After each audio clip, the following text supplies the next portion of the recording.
დავიწყოთ აფხაზეთიდან, გაგრაში +14 გრადუსია ნავარაუდები, აი მოიმატა ტემპერატურამ საგრძნობლად, სოხუმშიც ასევე 14, მზეც გამოანათებს ღრუბლებიდან. რაც შეეხება ზუგდიდს, აქ 15 გრადუსი, უმეტესად ღრუბლიანი ვამბობენ სინოპტიკოსები, მესტიაში კი 3 გრადუსი დაფიქსირდება და მზეც ამოიწვერება ღრუბლებიდან, ფოთში 15 გრადუსია ნავარაუდები.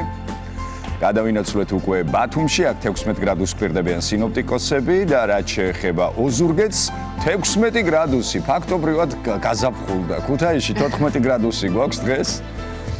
ამბროლაურში 10 გრადუსი დაფიქსირდება, უმეტესად მზიანი იქნება დღე, რაც შეეხება ახალციხეს 5 გრადუსი და ღრუბელთან ერთად მზეც გამოჩნდება. ბორჯომში 5 გრადუსია ნავარაუდები. ბაკურიანში 3 გრადუსი, უმეტესად ღრუბლიანი იქნება დღე, გორში კი წვიმს 6 გრადუსი ტემპერატურის თანხლებით.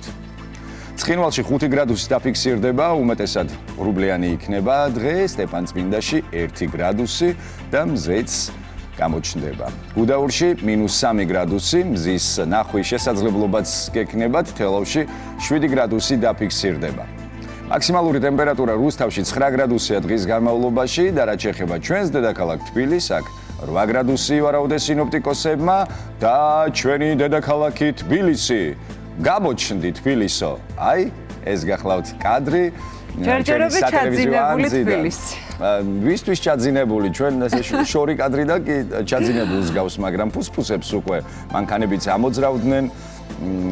ადამიანებს უკვე სამსახურებში მიეჩქარებათ. ჩვენ არ ვართ მარტო ის პირველი მერცხლები, რომლებიც არა